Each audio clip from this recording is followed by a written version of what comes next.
What's the life of a renunciant in this age? From the basic lifestyle, such as eating and sleeping habits, to the most rigorous of sadhanas, who is appropriate to live that life? So, the lifestyle of a renunciant, or sannyasi in this age, is very much like it always was. Yes, there's more now that attracts us outside. So there's more specific things to renounce, you could say. But that doesn't actually, I don't have memories of past lives living at times where, we didn't have all of this. But my instinct is, I don't actually think that it makes that much of a difference. The difficulty in renunciation is not over the individual thing. It's not, oh my God, pizza. Just can't. Won't be able to live without pizza. I don't think it's that.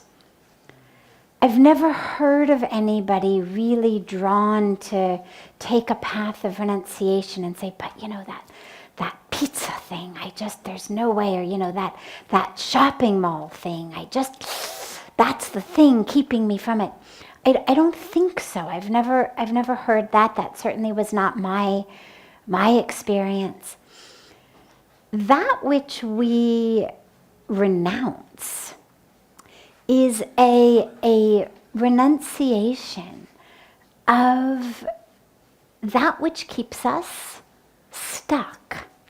And that's ultimately what it's about. It's not about a renunciation just of this food or that type of shopping.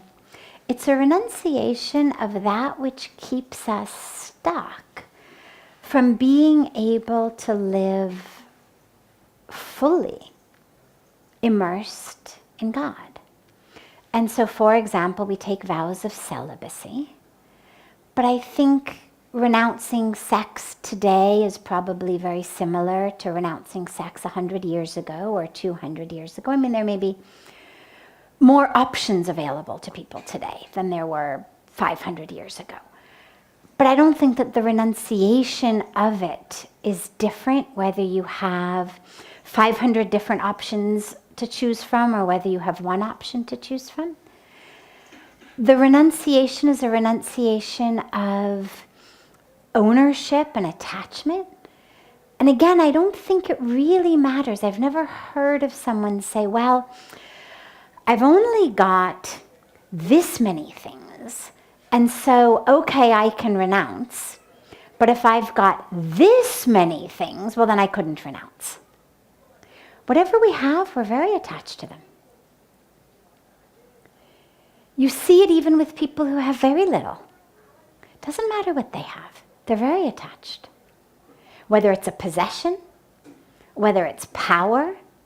One of the things I always laugh at around here coming in from the West is the way that people hold so tenaciously to whatever power they have, whatever desk they might be the head of. If that's all they've seen, this particular desk or this particular 200-meter stretch of world, well, then to be the one in charge of that 200-meter stretch of the world, that's everything. For people who haven't actually seen the world. When you've actually seen the world, you realize, oh wait, I'm king of kind of nowhere. But when you haven't seen it, there's that incredible tenacity with which people hold on. So I don't think that letting go of attachment changes today because there's so much compared to 50 or 100 or 500 years ago. Can't imagine someone saying, well, all I've got is, a cave and some tools and, a wife or a husband and a couple of kids and this little plot of land. Therefore, no problem, I'll renounce. Or I've only got 10 sheep, okay, I'll renounce. Whereas today we say, okay, so I've got this big house, I can't renounce. I don't think so. I think that it's much more of an internal experience of attachment than actually a matter of what we have. And so in that way, I don't think that renunciation today actually looks that much different on the inside than it probably did 50 or 100 or 500 years ago, or 5,000 years ago. We get all of these stories from the scriptures of renunciants getting tempted. We actually just, was it yesterday or the day before that we celebrated Nadaji's Jayanti? A few days ago. So just a couple days ago, we celebrated the Jayanti of the great sage, Nadaji. And there's a beautiful story of his life. He was a great sage, great renunciant. One day, this king says to him, I need you to read my daughter's palm. I need you to tell us. The kings, the monarchs, always really used to turn to the spiritual people, the sages, the saints, for wisdom and guidance. And so it was not unusual at all for a king to call upon a sage for even guidance about his house and his daughter. So he calls Nadaji and says, please, could you look at my daughter's palm? Nadaji takes the princess's palm and looks at it and falls in love. And he holds it, and the palm, this hand, it's so soft, it's so beautiful. And then he looks up at the face that the palm belongs to, and Nadaji is. So, not long after that was going to be the time in which she was choosing her husband. This is how the princesses used to choose their husbands, was they would call all of the eligible men from their kingdom, from the neighboring kingdoms, would come together, and the princess would choose who she wanted to be her prince. So Nadaji decides, I've got to be the one to win this princess's hand. So he goes to Lord Vishnu and he says, Ki aapko kuch karna hai, you've got to do something. Give me the face of Hari. Give me this face of God so that I can win her hand. So Lord Vishnu says, done. And Nadaji's very happy. So he shows up that day and takes his place in line, and the princess, the way they did it was the princess would have a flower garland. And she would walk through the rows, and she would behold all of the men. Whomever she chose, she would garland him. So Nadaji's standing there in line, completely convinced that of course it must be him, because he's got this incredibly divine face. So she walks by him, and she kind of snickers a little bit. And then she keeps going. And Nadaji's baffled. What's happened? And so he goes and stands in the other line also, because she must have maybe not seen. And whenever she passes him, she just kind of gently giggles, snickers, and keeps going. Now, it was the days before people walked around with pocket mirrors, of course. So Nadaji didn't know exactly what he looked like, but he knew that Lord Vishnu had given him this divine face. So finally, after she chooses someone else, Nadaji he's very confused, and he goes out and he looks at his reflection in a lake. And actually, Vishnuji has given him the face of a monkey. Now you can imagine how irate he must be, right? So he runs after Lord Vishnu. He's furious. How could you do this?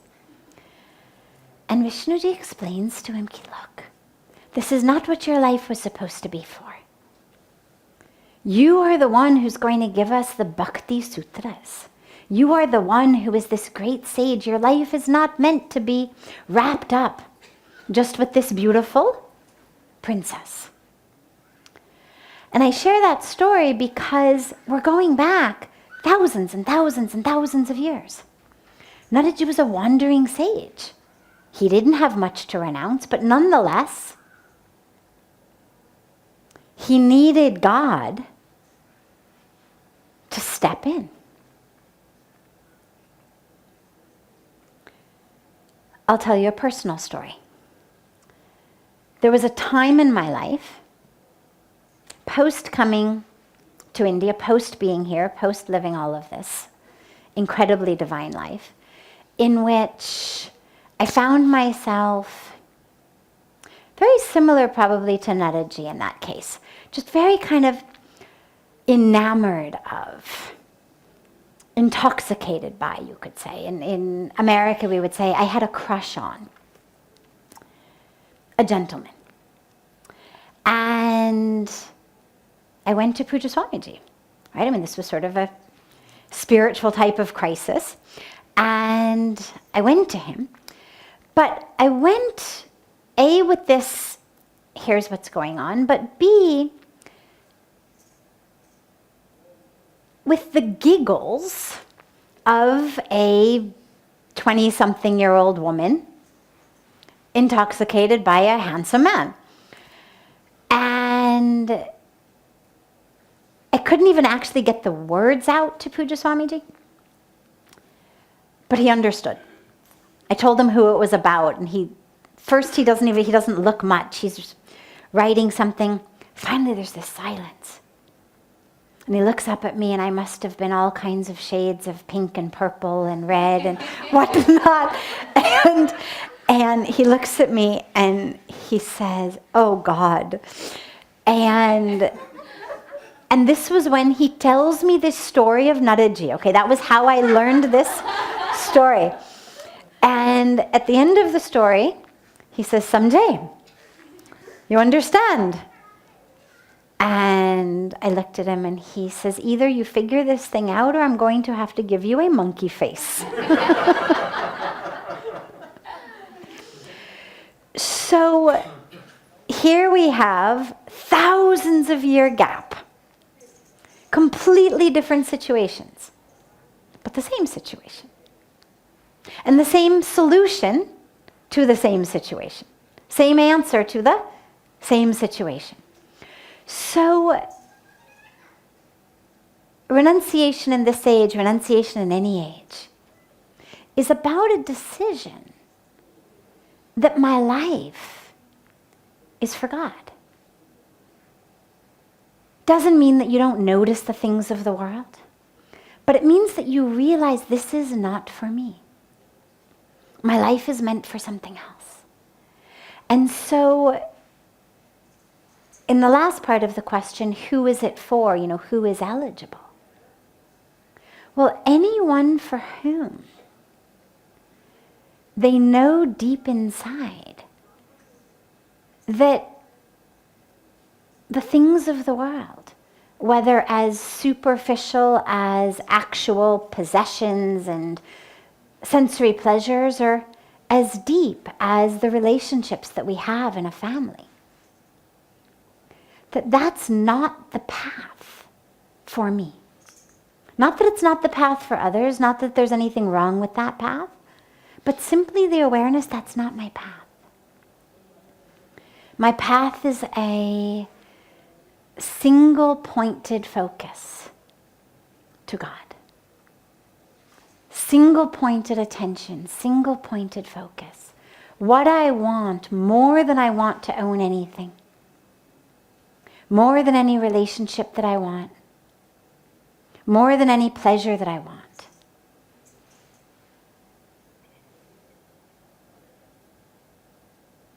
Is to be connected to God. Is to have that enlightenment, awakening, connection with me all the time. and to be able to use 100% of my time and energy for God, in service to God, in service to humanity. That's what I want more than I want anything else. Not that I can't see that this looks pretty, or that tastes good, or that feels good, or oh, that would be nice. Not that we somehow lose our senses or lose our sight, but that we realize this isn't the path that I want. This isn't the path for me. This isn't my dharma. And so everyone is eligible for it. It just requires a level of awareness and commitment. But now here's what's important also. And this is true whether we're looking at a life of actual full renunciation or just a life of spirituality. A lot of us think, first I will become pure. First, I will deal with all of this other baggage that I have. I'll deal with my desires. I'll deal with my anger. I'll become free of all that. And then I will be worthy of walking a spiritual path. Then I will be worthy of renouncing. And that actually isn't true. Spirituality it's the doorway. It's the pathway through the doorway. It's the garden you reach as you walk the path through the doorway. It's the soil, the seeds, the flowers, the fruit, the experience of being in the garden that you've walked through the doorway on the path. It's not something that you have to have it all figured out first, and then you're eligible to be spiritual. Pujya Swamiji always says, God never opens your old files. And it's an incredible teaching for those of us who walked onto a spiritual path feeling anything other than the purest, the most perfect, the best ones, the deserving ones, the righteous ones. Because there's this sense of guilt of, oh wait, I've still got anger. I've still got desires. I've still got fears. I've still got complexes. I'm not quite done with the stuff that happened to me in the first 10 years of my life. You know, that's still kind of impacting me in different ways. And a lot of us think, well, first I've got to deal with all that. Then I can go to God. Then I will be worthy of going to God. And this awareness that, wait, God knows all that. God's not saying to you, figure yourself out first and then come to me. God doesn't have any prerequisites. Grace doesn't have any prerequisites. There's no checklist you need to tick off before you're eligible for grace. Anger, done. Desires, done. Greed, done. Confusion, done. History, done. There's no checklist. There's no prerequisites. The only thing required to walk a spiritual life, the only thing required for God, for grace, is the heart that says, this is what I want. And that is true whether you are inclined toward a full path of renunciation or just inclined to being on a spiritual path in whatever lifestyle you're living. Either way, start with your spiritual practice right now. Know that God accepts you right now. Now, obviously for renunciation, you want to at least be sure. You want to at least be clear enough that it's not sort of the whim of the moment. It's also not an escape. It's not, oh, well, I'm fed up with my life, therefore I will renounce. It's a walking toward, not a walking away from.